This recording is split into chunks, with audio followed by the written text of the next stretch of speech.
নমস্কার বন্ধুরা, ছায়ার দিনরাত চ্যানেলে আপনাদের অনেক স্বাগত। আজকে আবার একটা নতুন রেসিপি নিয়ে আপনাদের সামনে আমি চলে এসেছি। আজকে আমি বানাবো পনির বাটার মশলা। পনির বাটার মশলা বানানোর জন্য আমি নিয়েছি রসুন, আদা, পেঁয়াজ কুচি, টমেটো কুচি, গোটা গরম মশলা, শুকনো লঙ্কা আর পনির। কিছুটা পেঁয়াজ আর টমেটো আমি মিহি করে কুচিয়ে রেখেছি, সেটা গ্রেভি বানানোর সময় আমাদের লাগবে। কড়াই সাদা তেল আর ঘি গরম করে তার মধ্যে আমি পনিরগুলোকে হালকা করে ভেজে নেব। পনির বাটার মশলা বানানোর জন্য পনির না ভাজলেও চলে, কিন্তু আমি হালকা করে ভেজে নিচ্ছি। এতে পনিরের ফ্লেভারটা আরও ভালো হয় এবং বাটার মশলার টেস্টটাও অনেক ভালো আসে। পনিরগুলো ভাজা হয়ে গেলে আমি তুলে নিচ্ছি, নিয়ে উষ্ণ গরম জলের মধ্যে এগুলোকে ডুবিয়ে রাখছি। এর ফলে পনিরটা অনেকটাই সফট হবে। এবার বাকি যে তেলটা আছে সেই তেলটুকুর মধ্যে আমি গোটা গরম মশলা আর শুকনো লঙ্কার ফোড়ন দিয়ে দিলাম। দিয়ে ফোড়নটাকে হালকা করে ভেজে নেব। ফোড়ন এই দেবো যখন, তখন গ্যাসের ফ্লেমটা একদম লো রাখতে হবে। ফোড়ন থেকে যখন সুন্দর গন্ধ বার হবে তখন আমি এর মধ্যে পেঁয়াজ কুচিগুলোকে দিয়ে দেব। পেঁয়াজ কুচিগুলো দিয়ে হালকা করে ভেজে নেব, কোনোভাবে যেন পুড়ে না যায়। হালকা যখন পেঁয়াজগুলো ভাজা ভাজা হবে তখন আমি টমেটো কুচিগুলোকে, রসুন কুচি আর আদা কুচি এগুলোকে সব দিয়ে দেবো। দিয়ে এগুলো সব একসঙ্গে হালকা করে ভাজবো, খুব বেশি ভাজবো না, হালকা হাতে এগুলোকে হালকাভাবে ভেজে নেব। এগুলো হালকা ভাজা হয়ে গেলে এগুলো দিয়ে মিক্সিং বলে একটা পেস্ট করে মশলা বানিয়ে নেব। টমেটো আর পেঁয়াজ যাতে ভালোভাবে গলে তাই এর মধ্যে একটু নুন অ্যাড করে দিলাম, দিয়ে ঢাকা দিয়ে দিলাম। টমেটো পেঁয়াজ এতে ভালোভাবে গলে যাবে। টমেটো পেঁয়াজগুলোকে হালকা গলে আসলে তখন এর মধ্যে আমি অল্প একটু চিনি অ্যাড করে দিলাম। এতে মশলার টেস্টটা অনেক ভালো হয় এবং গ্রেভির টেস্টটা অনেক ভালো আসে। এইভাবে এগুলোকে হালকা করে ভেজে নিতে হবে যাতে এর টেস্টটা অনেকটা ভালো হয়। খুব বেশি ভাজলে এর টেস্ট পাল্টে যাবে। এগুলো আমার ভাজা হয়ে গেছে, রেডি হয়ে গেছে। এগুলোকে আমি এবার তুলে নেব, নিয়ে এগুলোকে আমি মিক্সিং বলে পেস্ট বানিয়ে নেব। এরপর কড়াইয়ে আমি আরও কিছুটা তেল অ্যাড করব। তেল অ্যাড করার পর এতে আরেকটু বাটার আমি দিয়ে দেব।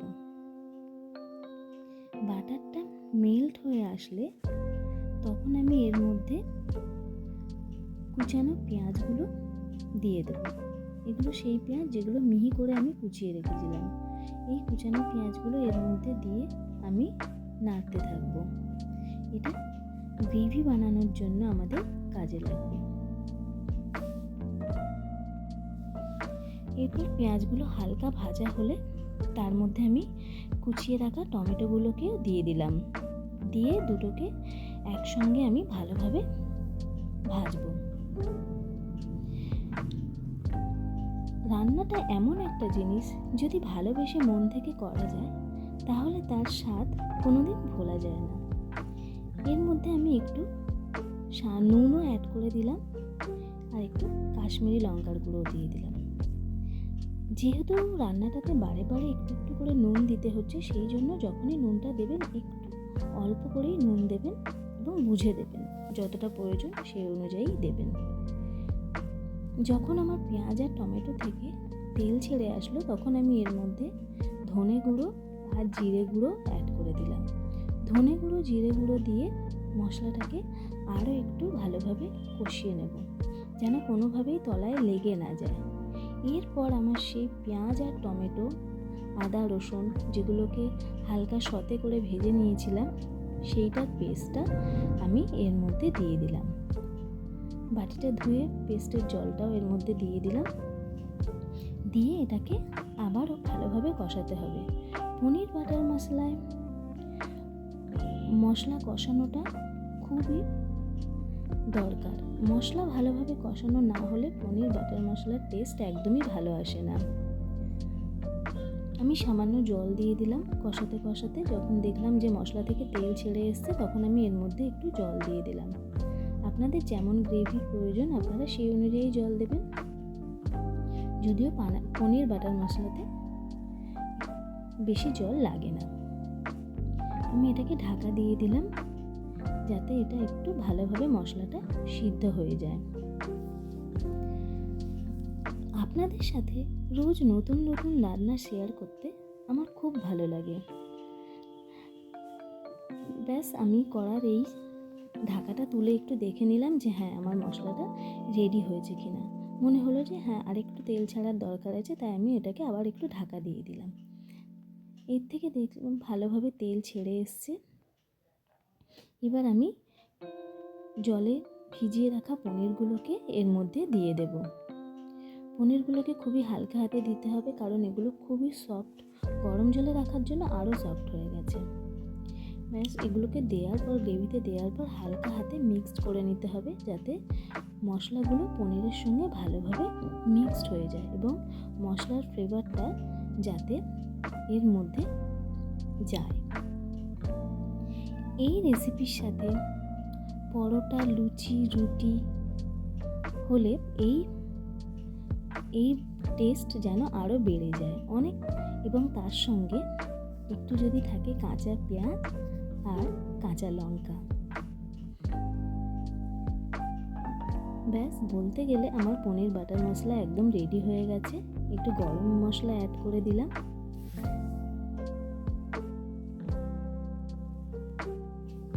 এবার আমি এর মধ্যে দিয়ে দিচ্ছি একটু ফ্রেশ ক্রিম।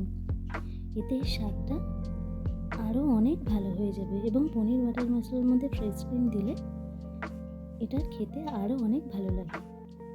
সঙ্গে দিয়ে দিলাম আরও একটু বাটার, আর দিয়ে দিচ্ছি কাসুরি মেথি, যেটাকে আমি হালকা একটু রোস্ট করে নিয়েছিলাম। নিয়ে এটার কুচিটাও আমি এর মধ্যে দিয়ে দিলাম। দিয়ে এটাকে ভালোভাবে মিক্স করে নেব। নিলে আমাদের পনির বাটার মশলা রেডি হয়ে গেছে একদমই বলতে গেলে। এটাকে একটু ভালোভাবে মিক্সড করে নিতে হবে। আর একটু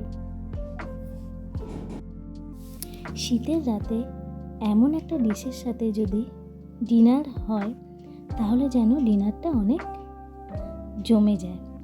ঢাকা দিয়ে একটু কিছুক্ষণ রেখে দিতে হবে, ফ্লেভারটা যাতে ভালোভাবে মিক্সড হয়ে যায়। তারপর আমি সার্ভিং বলে এটাকে সার্ভ করে দেব। উপর দিয়ে দিয়ে দিচ্ছি আর একটু ফ্রেশ ক্রিম গার্নিশিংয়ের জন্য এবং একটু ধনেপাতা। রান্নাটা যদি আপনাদের ভালো লেগে থাকে তো একবার ট্রাই করে দেখবেন, এবং চ্যানেলটা যদি আপনাদের ভালো লেগে থাকে তো প্লিজ সাবস্ক্রাইব করবেন। ধন্যবাদ ভিডিওটি দেখার জন্য।